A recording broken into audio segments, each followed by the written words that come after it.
I'm Saree3, and today I wanted to talk about scissor fobs. Now, this particular one is one I made a little while ago.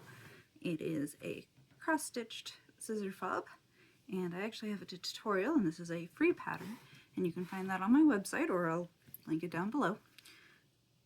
But we're not talking about these kinds. I'm going to show you how to make beaded scissor fobs. Now here's one I made previously.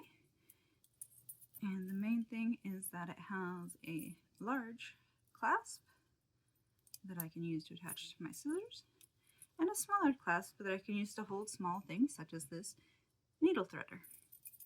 I can also use it to attach it to my project bag so that it's always attached. Perfect.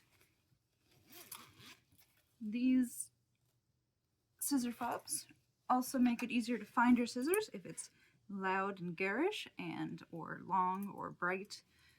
It is easier to spot amongst your things because, as we know, these are easy to misplace. If you make them plush like this one, and this will, even if my scissors slide down into the couch cushions, this little thing will stick right out and I'll be able to notice it. So that's a couple of reasons why you might want a scissor fob. But let's show you how to make one. Right. So today we wanted to make a scissor fob, something like this, which we can attach to our scissors to make them easier to find. Plus, it helps you keep track of your needle threader. So to start, we'll need a lobster clasp, one large enough to fit on to the scissors. We will need some jewelry wire, as well as some jewelry fastings such as crimping beads and bead covers. These came in a set. I'm not going to use most of these, but just these two really. And we'll need crimping tools. I'm going to take I apologize for my nails, I know they're terrible. We're going to take a little crimping tube, put the beading wire on it, put the lobster clasp on, and then feed the tail back through that crimping bead. You want to give plenty of tail, that way you can tuck it under beads later and it'll be more secure. You also want to make sure the wires do not cross, because you want the crimp to get them together. With your crimping tool, the intersection, we want to squish.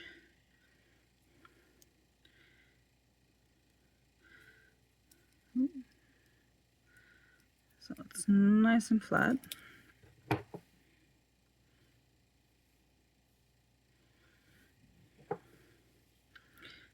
Make sure it's not too close and you can still rotate that freely. And then, for a little bit more stability, we're going to crimp it again to fold it over on itself, creating this little sandwich here. I didn't tighten it so that you can see what we're going for. We're making a little V. So you want to flatten that out. So now you have the crimping tube, and it's been folded over and combined. Now I like to cover mine so that you don't have to see the crimping tube, but you could just leave this here. The ones I use, pick up two. The ones I use are these little Pac-Man looking beads, and then I'm going to have it eat the crimping tool. And then very carefully, you could use needle nose pliers for this. I use the same crimping tools because they're right on hand.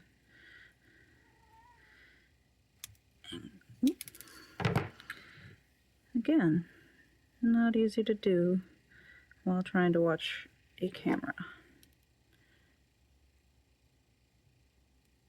So we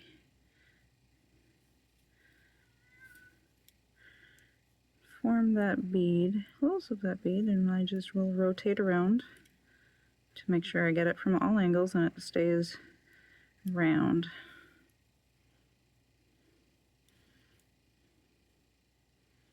Right. Not my best work, but you can see that we have it slightly covered and it looks more like a bead than a weird little tube at the end. Now you want to give it a tug to make sure that it's secure and that it's not going to come loose later. If it's easy to slide, then you may want to retighten it or pull it out and do it again. Yes, baby. Hi. We have a visitor. She would also like to make a scissor fob, apparently. Do you mind? Right. So we have our little bead. We've made sure that it's not going to slide off, right? Yeah. Now, I want to cut it to size. So I'm using this other fob as an example. If this is how long I want the fob to be, I of course want to have another little tail so that we can fold it back on itself. So I'm going to make it longer than what I want. As far as beads go, you can put pretty much whatever you want on there. So I want to make a scissor fob that matches with these scissors that I got from the Crafty Groomy Advent Calendar.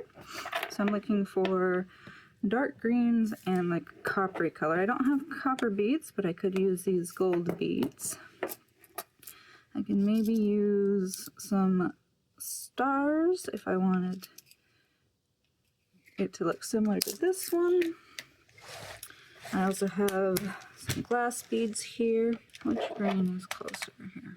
Let's go with some of these. How many do we need? I want 3 of a color, 3 of each color. So let's do some dark greens, and I like to put them in a little fabric tray so I don't lose them. This is a free cross-stitch pattern available on my Ko-fi that you can of course make into a little fabric tray, and the tutorial for how to make a fabric tray is on my website. I will probably link that below. I think actually these like iridescent beads are probably the best match here. And usually I would use silver spacers, but I do have some gold spacers here that I might use. We'll try out a few and see what looks best with the gold beads. Actually, I have some, excuse you, I have some glittery gold spacers that I might use here. I don't have a gold version of these, but I do have bronze and gold lobster clasps for the other side. So I'm just gonna feed it, and since these are smaller beads, I think I'll try 2. Green, and then a spacer, and an iridescent one, and then some more beads. And a lot of this is just playing around with beads and seeing what you can come up with a combination of whatever you have on hand. So here's how that's looking so far. I will try to edit out the lobster clasp hitting my desk as much as I can. But basically you just want to feed on your beads in whatever order and colors you want.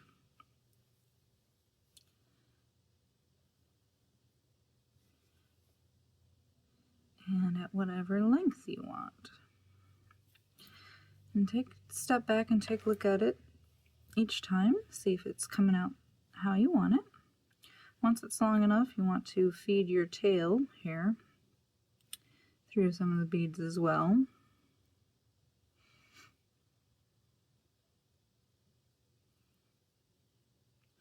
That way they're on a double wire and they're a bit more sturdy.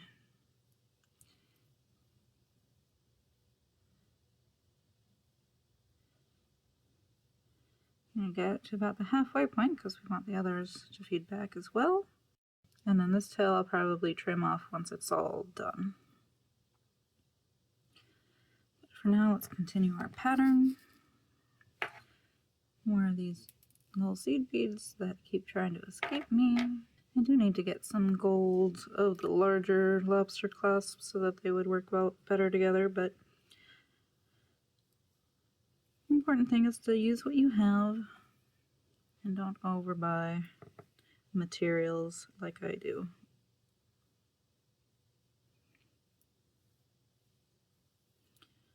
Yeah, and then at the end, I'm using a teardrop, but you don't need to. It's just a little extra decoration.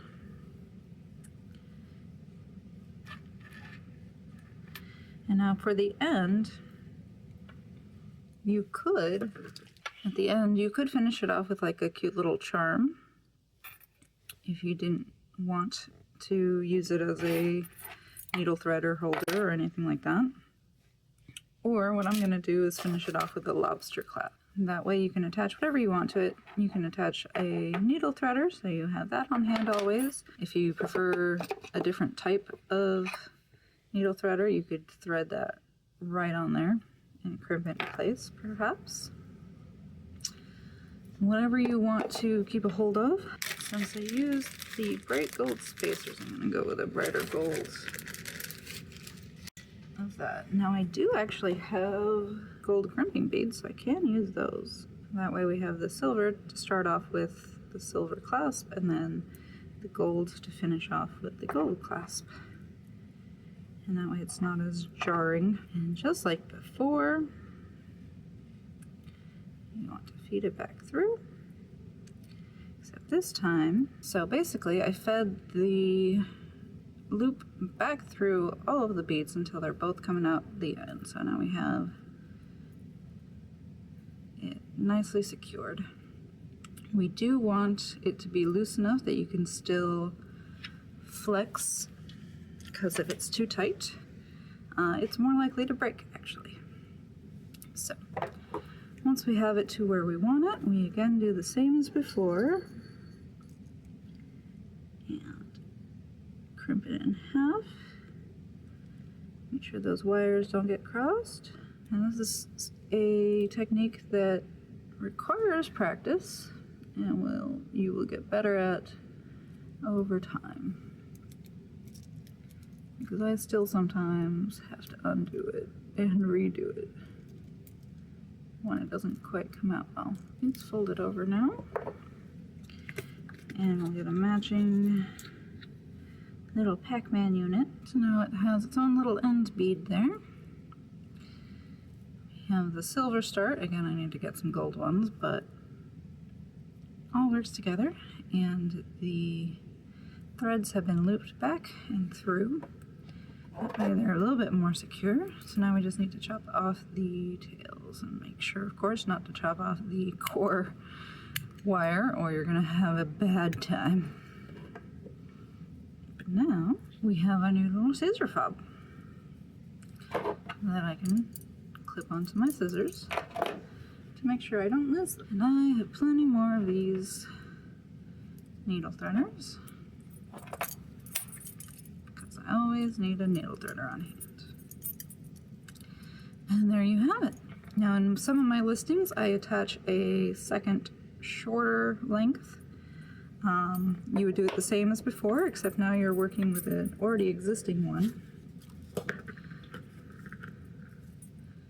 So you would, using that same loop and crimping technique, attach that, make a slightly smaller chain, maybe put a charm at the end of it.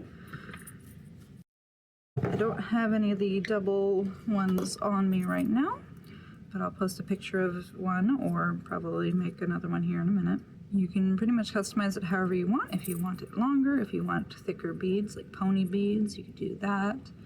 If you use project bags to kit up your whip, you could, for example, put your Q-snap and everything, your threads, and then use the scissor fob to attach your scissors to the bag so that you can't lose them. And you can just tuck them in.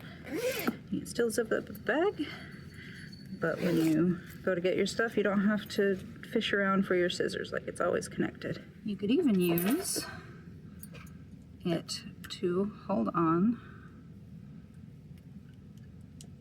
You probably want to put two of the large ones on here, one on each side, and then you could use it to connect to your floss drops if you wanted to have those together. In that case, I would put two of the larger ones on here. Obviously, I can't get this one to connect without it being loose, but you get the idea. Make the scissor fob that meets the needs that you have. All right, now I have a scissor fob that matches my scissors, which is always a fun feeling. Cute little design here. I hope this helps. This is only one way to make scissor fobs. Obviously, you can make them out of cross stitch as well, but even beaded ones, there are all different ways to make it. This is just the way that I've been making them. So feel free to do it however you'd like, but hopefully this video has at least inspired you to try. Whatever you decide to do next though, keep creating.